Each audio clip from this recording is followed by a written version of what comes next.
Welcome back to another video. Shopify Rebellion have once again bowed out of the open qualifiers, and the question on everyone's mind is why? Why can't this team that has such great success in Game Changers do it at the open qualifier level and make it to challengers? So today I'm going to look at some clips from their most interesting game in my opinion, their 2-0 loss to Winthrop University. Winthrop University, a very good team with good players, Jerk and Infiltrator, fantastic riflers, and just really good coordination and good mid-rounding and adaptation from this team overall, eventually qualified through the lower bracket in this qualifier. We're going to take a look at some of the rounds that Shopify Rebellion should have been able to win and should have been able to close out to eventually could have snowballed for a win. For example, round 16 on Sunset, it looks like Winthrop University, they're going for just straight and A exec. There's 3 players here. The stack is correct from Shopify Rebellion. Now I'm going to pause it right here.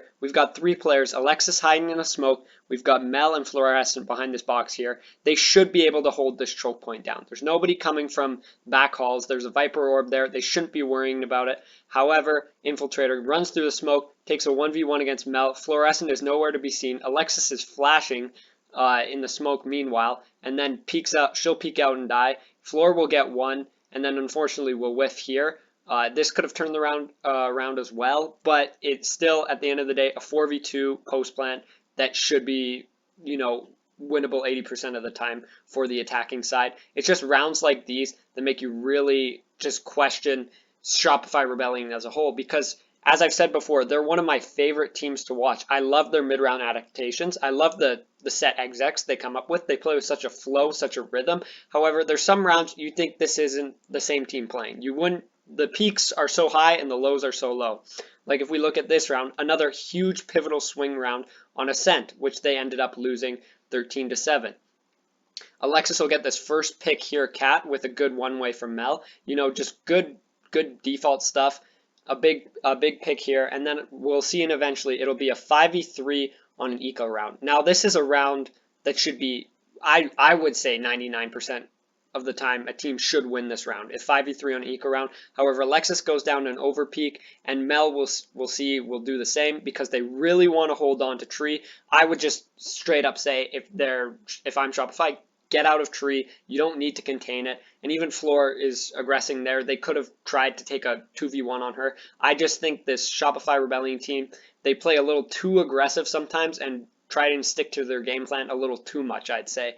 I'd say they need to sometimes be willing to give up certain areas of the map and not having to aggress all the time. And also just being able to kind of lay back and play less proactive. However, there are a lot of good things that come out from this team, like a lot of good adaptations, like this clip here. We'll see Sarah will take mid with the drone, or she already took mid with the drone. Alexis will fake Cat, because previously on this round, they ran into a stack trying to hit the A site. So they'll fake Cat, they'll take some mid control, and they'll punish the anchor Infiltrator by basically stabbing him in the back, killing him from behind. It's just really good adaptation that honestly I'm like, wow, it's just crazy that this is the same team that I can see throw some of these 4v2s and 5v3s that can come up with crazy, insane good reads like this. And, even Sarah's jumping over the ult. This team is very mechanically talented. And I know a lot of people are going to think, they're going to see numbers like Mel dropping -16 in this. She actually performed very well in the second open qualifier.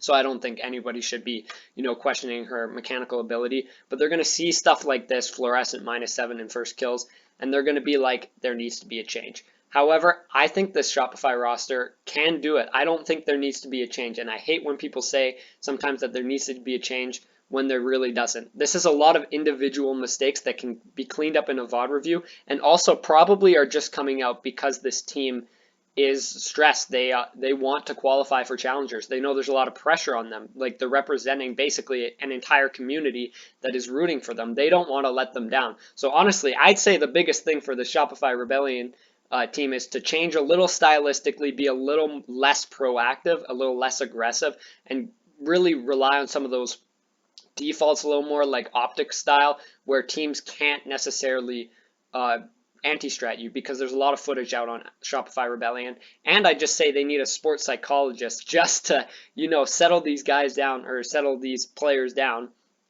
so that they can really just, perform to their best, which we know they're capable of. They look like such a different and more confident team and game changers that it's crazy to me that this team hasn't qualified for challengers. Anyways, that's my take on the whole Shopify Rebellion bowing out of qualifiers early. Be sure to like and subscribe if you like this type of content, and I'll see you guys in the next one. Bye.